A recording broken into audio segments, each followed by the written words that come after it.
100% job గ్యారెంటీతో ISTTM business school admissions open. నమస్తే, నేను Keshav. Welcome to Suman TV. ఆంధ్రప్రదేశ్లో ఎమ్మెల్సీ సభ్యుల నియామకానికి సంబంధించి ఒక క్లారిటీ వచ్చేసింది. ఎన్డీఏ తరపున ఎవరు ఊహించిన విధంగా 2 సీట్లు ఖాళీ అయినటువంటి నేపథ్యంలో ఎమ్మెల్యే కోటాలో భర్తీ చేయాల్సినటువంటి ఎమ్మెల్సీ స్థానాల విషయంలో తెలుగుదేశం, జనసేన చెరొక సీటు పంచుకున్నటువంటి పరిస్థితి. సీనియర్ నేత సి రామచంద్రయ్యకి తెలుగుదేశం అవకాశం ఇస్తే, జనసేన పార్టీ చాలా కాలంగా పార్టీతో అనుబంధం పెనవేసుకుని ఉన్నటువంటి హరిప్రసాద్ గారికి అవకాశం ఇచ్చారు. సో ఈ నియామకాల వలన జరిగేటువంటి ప్రయోజనం ఏంటి, రాబోయేటువంటి రోజుల్లో రాజకీయంగా ఈ 2 పార్టీలకి ఇది ఎటువంటి సమన్వయాన్ని అందించే అవకాశం ఉంది, ఈ అంశంపైన విశ్లేషణ చూద్దాం. మనతో పాటు పొలిటికల్ అనలిస్ట్ చందు శ్రీనివాస్ గారు ఉన్నారు. చందు శ్రీనివాస్ గారు నమస్కారం. నమస్కారం. ఈ ఫస్ట్ టైం అంటే ఎమ్మెల్సీ ఎలక్షన్స్ ఇమీడియట్గా ఒక నెల రోజుల్లోనే వచ్చింది. జనరల్గా అయితే వచ్చేది కాదు, ఇది బై ఎలక్షన్. ఎందుకంటే పార్టీ మారారు అన్న ఉద్దేశంతో అనర్హత వేటు వేశారు సి రామచంద్రయ్య మీద, మొహమ్మద్ ఇక్బాల్ మీద. సో ఇద్దరు తెలుగుదేశం పార్టీలో చేరిన వాళ్ళే, ఇద్దరు రాయలసీమ నుంచి ప్రాతినిధ్యం వహించిన వాళ్ళే. సో ఈ ఖాళీలు భర్తీ చేసేటువంటి క్రమంలో ఏ విధంగా నిర్ణయం తీసుకుంటారన్నారు. లాస్ట్ డే ఫైనల్ అయింది. సో చెరొకటి పంచుకున్నారు జనసేన పార్టీ, తెలుగుదేశం పార్టీ. ఏ విధంగా చూడాలి? డెఫినెట్గా అండి. ఈ కూర్పు కనుక చూస్తే చంద్రబాబు నాయుడు గారు, పవన్ కళ్యాణ్ గారు చాలా సిస్టమేటిక్గా వెళ్తున్నారని. అంటే ఏదైనా మీకు ఒకటి నాకు ఒకటి అన్నట్టే ఉంది. అంటే సీట్లు ఏదో 21 సీట్లు పోటీ చేశారనే ఉద్దేశంతో దామాషా నిష్పత్తి కాదు ఇక్కడ. ఆ రోజు పవన్ కళ్యాణ్ గారు చెప్పారు, యోహో నాకు వదిలేయండి, నా మాటనండి, 1/3 పోస్టులు వస్తాయి అన్నాడు. దానికి తగ్గట్టుగానే ప్రతిదీ కూడా ఏది తీసుకున్నా ఒకటి టీడీపీకి ఉంటే ఒకటి జనసేనకు ఉంటుంది, బీజేపీ కూడా అట్లా ప్యారల్గా వస్తుంది. ఎందుకంటే కూటమిని జట్టు కట్టి ముందుకు తీసుకెళ్లాడు కాబట్టి ఆ ప్రాధాన్యత ఇవ్వాల్సిన భారం మోసింది పవన్ కళ్యాణ్ కాబట్టి డెఫినెట్గా ఉండాలి.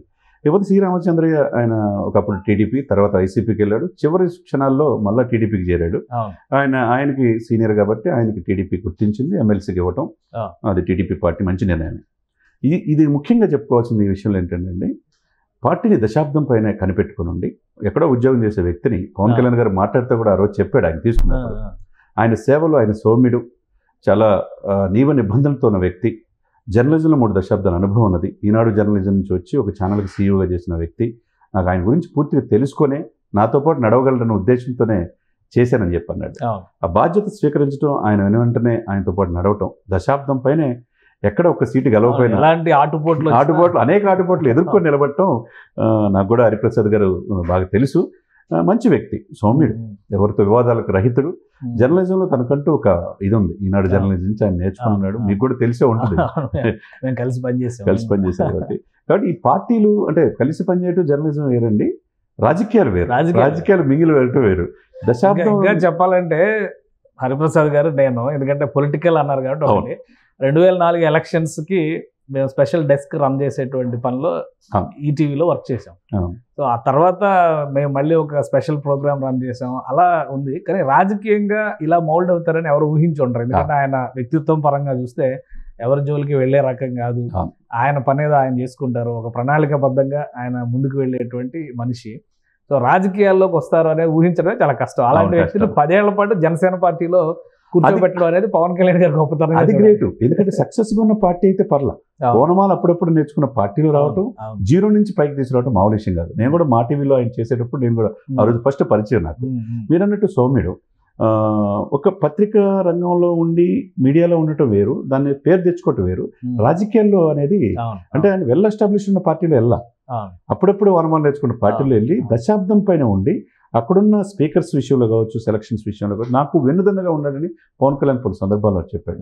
ఆయన ఇష్ట ప్రకారం ఆయన ఒక ఉద్యోగం చేసుకున్న వ్యక్తిని తీసుకొచ్చి ఈ పార్టీలో పెట్టుకోవటం, దశాబ్దం ఈ రోజు వరకు అంటే డే 1 నుంచి ఆయనతో నడవటం. అంటే ఈ జర్నీ, ఈ వాళ్ళకు ఉన్నటువంటి అటాచ్మెంట్, ఇవన్నీ మనం కన్సిడర్ చేసినా కానీ ఇప్పుడు నెల రోజులు, గవర్నమెంట్ ఇంకా నెల కూడా కాల 4వ తారీఖు నెల అవుతుంది. ప్రమాణ స్వీకారాలు చేసి అయితే ఇంకా 20 రోజులే అయినట్టు లెక్క. అవునండి. అలాంటిది ఫస్ట్ అపాయింట్మెంట్లోనే, అది కూడా MLC quota, MLA quota MLC పొజిషన్స్లోకి రిక్రూట్మెంట్ చేయడం అనేది మనం అసలు ఏ విధంగా చూడాలి? చాలా కీలకం. అంటే ఎంత బ్రాడ్ మైండ్ ఉంది, ఈ పార్టీని కనిపెట్టుకొని నడిపిన వాళ్ళకి ఎంత ప్రాధాన్యత ఇవ్వాలనేది పర్ఫెక్ట్గా తీసుకున్నారని అర్థమైంది. చాలా మంది సీనియర్స్ ఉన్నారు పార్టీ కనిపెట్టినారు, కానీ ఎందుకు ఇచ్చాడంటే తను అణువున తన అంటి పెట్టుకుని పార్టీని నడిపిన వ్యక్తి కాబట్టి తన అంటే తను భావాల్ని పేపర్ రూపంలో ప్రజలకు తీసుకెళ్ళాలి, మీడియాకి తీసుకెళ్ళాలి. మీడియా ఫ్రంట్ లైన్ మీడియా ఏది కూడా మొదటి నుంచి సపోర్ట్ చేయట్లేదు పవన్ కళ్యాణ్ గారికి. మీడియా సొంత మీడియా లేదు మిగతా వాళ్ళలాగా. కానీ ఇతను ఉండడం వల్ల అది గ్రాస్ రూట్ లెవెల్లో సోషల్ మీడియా కావచ్చు ఎప్పటికప్పుడు తన యొక్క పదాల ద్వారా తన పత్రికలకి ఆయన నడిపించేటువంటి శతజ్ఞి ఇవన్నీ కూడా శతజ్ఞి న్యూస్ కూడా అవన్నీ ఆయన కూడా ప్రేక్షకులకు బాగా రీచ్ అయింది. అంటే నాట్ ఓన్లీ ఇక్కడే కాకుండా ప్రపంచవ్యాప్తంగా రీచ్ అయింది. అంటే మీడియా సపోర్ట్ లేదే పవన్ కళ్యాణ్ గారికి ఎలా అనే పరిస్థితి నుంచి సోషల్ మీడియాలో మిగతా పార్టీలకి సరిసమానంగా వెళ్ళటం ఆయన ప్రెస్ రిలీజ్ చేయటం వల్ల. ఎందుకంటే ఆయన ఒక జనసేన పార్టీ అధ్యక్షుడు రాజకీయ కార్యదర్శిగా ఎమర్జ్ అయిన తీరు, ఆయన కనిపెట్టుకున్న తీరు ఈ రోజు వరకు కూడా డే 1 నుంచి కూడా పదవులు అనేది పక్కన పెడితే ఆయన కనిపెట్టుకున్నాడు. కాబట్టి ఈయనకంటే రాజకీయ పార్టీ కోసం ఒక ఎమ్మెల్యేల కోసం మంత్రి పదవుల కోసం వచ్చిన వాళ్ళు చాలా మంది ఉంటారు. తన సర్వీస్ కూడా రిజైన్ చేసి వచ్చిన వాళ్ళు చాలా మంది ఉన్నారు. కానీ వాళ్ళందరికంటే ముందుగా ఒక పత్రికా రంగానికి 4th ఎస్టేట్ సార్ కేశవ్ గారు మిగతా శాసన కార్యనిర్వాహక న్యాయశాఖలు సమర్థవంతంగా పనిచేయనప్పుడు పత్రికా రంగం ఎప్పటికప్పుడు పాయింట్అవుట్ చేస్తుంది. అటువంటి పత్రికా రంగం నుంచి నాకు తెలిసి ఈ 2 దశాబ్దాల్లో ఏ పార్టీ కూడా ఇంత ప్రాధాన్యత ఇవ్వాల. ఎందుకంటే ఒక సెక్రటరీగా పెట్టుకుంటారు, నెలకు జీతం ఇస్తారు, అవన్నీ పక్కన పెడితే ఒక ఎమ్మెల్సీ చేసి గౌరవించడం అనేది ఫస్ట్ టైం పవన్ కళ్యాణ్ గారు సరికొత్త రాజకీయానికి తెరలేపారని అనుకోవాలి. ఏమంటారు? ఫస్ట్ టైం పవన్ కళ్యాణ్ గారు ఒక సరికొత్త రాజకీయానికి తెరలేపారు. First time Janasena party MLC అడుగు పెట్టబోయేది హరిప్రసాద్ గారు. అది కూడా చరిత్రలో నిలిచిపోయింది. ఫస్ట్ ఎమ్మెల్సీ 10 ఏళ్లలో ఎమ్మెల్యేలు ఇప్పుడు ఒక ఎమ్మెల్యే లాస్ట్ టైం వచ్చాడు, 21 మంది ఎమ్మెల్యేలు 100% స్ట్రైక్ రేట్. సో ఇప్పుడు ఎమ్మెల్సీగా శాసన మండలిలో అడుగు పెట్టబోతున్నటువంటి మొదటి జనసేన ఎమ్మెల్సీ హరిప్రసాద్ గారే.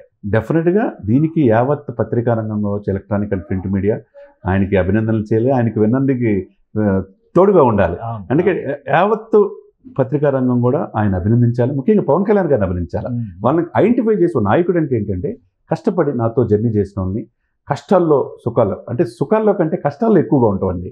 ఇప్పుడు ఉన్న పరిస్థితుల్లో ఒక ఎమ్మెల్సీ స్థానం ఇవ్వడం అనేది, ఎందుకంటే ఎమ్మెల్యే కోట ఎమ్మెల్సీ అంటే అసెంబ్లీలో ఉన్న బలం రీత్యా ఏకగ్రీవం, అంటే వీళ్ళే ఫైనల్ గెలిచేసినట్టే, అధికారిక అనౌన్స్మెంట్ కోసం వెయిట్ చేయాలి. అలాంటి పరిస్థితుల్లో ఒక శాసన మండలిలో సబ్జెక్టు పరంగా కానీ, సమస్యలపైన అవగాహన విషయంలో కానీ, రాజకీయాల కంటే ప్రజా సంక్షేమం గురించి ఆలోచించేటువంటి విధానంలో కానీ ఇప్పుడు జనసేన పార్టీ నుంచి ఎంచుకున్నటువంటి హరిప్రసాద్ గారు ఏ విధంగా సర్వీస్ చేసే అవకాశం డెఫినెట్గా ఉంటుందండి. ఎందుకంటే జనసేన మూల సిద్ధాంతాల్లో ఆయన నొక్కి ఒక్క నుంచి చాలా మంది ఈ యొక్క స్పీకర్స్కి, అధికార ప్రతినిధులకి క్లాసులు ఇచ్చిన వ్యక్తి. ఎందుకంటే జర్నలిజంలో ఆయనకు అనుభవం ఉంది కాబట్టి ఆయన మిగతా పార్టీలు ఏది లేని విధంగా ఒక మూల సిద్ధాంతాలతో కులాలు కలిపే సిద్ధాంతం కావచ్చు, పర్యావరణానికి కల్పించడం కావచ్చు, ఇవన్నీ కూడా ఫీల్డ్ లెవెల్లో చాలా మంది 7 సూత్రాలు జనసేన పార్టీ సిద్ధాంతాలు 7 సూత్రాలని ఆయన ఎందుకు తీసుకున్నారు అధ్యక్షులు వారు, ఇటువంటి ఏ రాజకీయ పార్టీ అధ్యక్షుడు కూడా తీసుకెళ్లలేదనే ఉద్దేశంతో ఆ స్పీకర్స్ అందరికీ ఎప్పటికప్పుడు ఆయన ట్రైనింగ్ ఇచ్చాడు. పార్టీ నాయకులు, పార్టీ కనిపెట్టుకున్న వాళ్ళకి, ఔత్సాహికులందరూ కూడా ఆయన ట్రైనింగ్ ఇచ్చిన వ్యక్తి. కాబట్టి ఆ స్పీకర్స్ విషయంలో, పార్టీ ప్రక్షాళన విషయంలో, పార్టీ మొదటి నుంచి ఆ సిద్ధాంతాలని గ్రాస్ రూట్ లెవెల్లో వెళ్ళే విషయంలో హరిప్రసాద్ గారి పాత్ర ఎనలేనిది. కాబట్టి మీరన్నట్టు శాసనసభలో ఏంటంటే ఎమ్మెల్యే ఇవ్వలేనప్పుడు ఆ పార్టీ అధికారులు వచ్చినప్పుడు కొంతమంది పార్టీ కోసం కష్టపడే వాళ్ళకి ఎమ్మెల్సీ ఇస్తారు, ఎటువంటి అనుభవం లేకపోయినా ఇస్తారు. కానీ ఇక్కడ ఎమ్మెల్సీ అనేది చాలా కీలకమైంది. శాసన మండలి అనేది చాలా నిష్ఠాతులైన వ్యక్తులు వస్తుంటారు. కాబట్టి దీంట్లో ఈ అన్ని రంగాల్లో పరిణితి చెందిన వ్యక్తులు పార్టీ సిద్ధాంతాలతో పాటు రాష్ట్ర అభివృద్ధి విషయంలో పూర్తి కాన్సన్ట్రేషన్ ఈయనకు ఉంది. కాబట్టి ఒక జర్నలిస్ట్గా ఇది రైట్ డెసిషన్ అనేది మనం అనుకోవాలి. ఇంకా రామచంద్రయ్య గారి విషయం వస్తే పార్టీలు మారినా ఏది మారినా ఆయన సీనియర్ చార్టెడ్ అకౌంట్, లెక్కలు బాగా చెప్పగలరు, రాజకీయంగా ఉన్నటువంటి అనుభవం. అవును, ఇది ఎట్లా అడ్వాంటేజ్ ఇది, ముఖ్యంగా రాయలసీమ ఫ్యాక్టర్లో రామచంద్రయ్య లాంటి వాళ్ళు రావడం కడప జిల్లాలో కూడా కొంత ప్రభావం చూపించింది అనేటువంటి డిస్కషన్ జరిగింది ఎలక్షన్ సమయంలో. అవునండి. సో ఇప్పుడు ఈ నిర్ణయాన్ని ఏ విధంగా సమర్థించారు? డెఫినెట్గా మొదటి నుంచి కూడా ఆయన టీడీపీ పార్టీతో ఎనలేని సంబంధం ఉంది. రాయలసీమలో బలిజ కమ్యూనిటీ పాయింట్ ఆఫ్ వ్యూలో ఆయన పోలరైజేషన్ చేయడం మొదటి నుంచి ఉన్నాడు. మంత్రిగా చేసిన అనుభవం ఉంది, చార్టెడ్ అకౌంటెంట్, మంచి నైపుణ్యమైన వ్యక్తి. కానీ ఉన్నట్టుండి వైసీపీలో వెళ్ళాడు. ఎందుకు వెళ్ళాడు అని అంటే పార్టీ ఇక లేదు అనే పరిస్థితుల్లో వైసీపీ అతను కూడా లాగేసేసి ఎమ్మెల్సీ చేసింది. కానీ కరెక్ట్ టైంలోనే ఆయన డెసిషన్ తీసుకున్నాడు. ఇప్పుడు ఆయనకి అర్థమైపోయింది రాయలసీమలతో పాటు ఆంధ్రప్రదేశ్ వ్యాప్తంగా వైసీపీ వ్యతిరేక పవనాలు వీచేతలకి చంద్రబాబు నాయుడు ఆహ్వానం మేరకు ఆయన కరెక్ట్ టైంలో రైట్ డెసిషన్ తీసుకున్నాడు. కాబట్టి ఆయన సేవలు పార్టీ ఉపయోగించుకుందే అనుకోవాలి. ఎందుకంటే రాయలసీమలో 3 స్థానాల నుంచి మనం హిందూపురం, కుప్పం, పయ్యావుల కేశవ్ గారు ఈ 3 స్థానాల నుంచి ఈరోజు ఇన్ని స్థానాలు చేసినాయి అంటే తన వ్యూహాలు కూడా ఈ పార్టీకి ఉపయోగపడినాయని గ్రహించే ఆయనకి ఎమ్మెల్సీ పదవి. ఇంకోటి అంటే ఇప్పుడు సామాజిక సమీక్ష చేసేటువంటి క్రమంలో ఇక్కడ సమతుల్యత ఉండాలి అని చర్చ ఒకటి ఉంది. వైసీపీ నాయకులు ఆల్రెడీ మీరు ఒకే ఒక్క డిప్యూటీ సీఎంను పెట్టారు, మేము 5గురిని పెట్టామని చెప్పని సవాల్ చేశారు. ఇప్పుడు 2 ఎమ్మెల్సీలు వస్తే ఒకటి బలిజ వర్గానికి, ఒకటి కాపు వర్గానికి, అంటే ఆల్మోస్ట్ 2 కాపు వర్గాలకి ఇచ్చినట్టుగా ఇక్కడ చూడాలి సార్. రాదా? ఇప్పుడు ఇట్లా అనుకున్నప్పుడు సామాజిక సమీకరణలో సింగిల్ లార్జెస్ట్ కమ్యూనిటీ కాపులు 25% ఉన్నారు. మరి 25% ఉన్నా తన తగ్గట్టు సీట్లు ఇచ్చారా అని వాళ్ళు అడుగుతారు. అంతే కదా. ఇక్కడ బలిజలు అక్కడ రాయలసీమ వేరు సార్. బలిజ సమాజ వర్గం చాలా అవుట్ ఆఫ్ 54లో 30 నియోజకవర్గాలు గెలిపోవడం వాళ్ళ చేతిలో ఉంటాయి. దాన్ని హక్కును చేర్చుకుంటే టీడీపీ ఓన్ చేసుకుంది అక్కడ. ఎందుకంటే మొత్తం 3 స్థానాల నుంచి ఎగబాకిందంటే అప్పుడు పవన్ గారి ఫ్యాక్టర్ కావచ్చు, బలిజల ఫ్యాక్టర్ కావచ్చు, అన్ని విధాల ఉంటుంది దాంట్లో. కాబట్టి ఆ వర్గానికి దగ్గర తీసుకోవాలంటే శ్రీరామచంద్ర లాంటి సీనియర్స్కి ఇచ్చారు. ఇక్కడ ఇదేంటి, ఈయన కులం అనేది పక్కన పెట్టరు. ఇప్పుడు వరకు కూడా పిడుగు హరిప్రసాద్ అనేది ఏ కులం అనేది ఎవరికి తెలియదు. మీరు చెప్పేదాకా అనుకుందాం.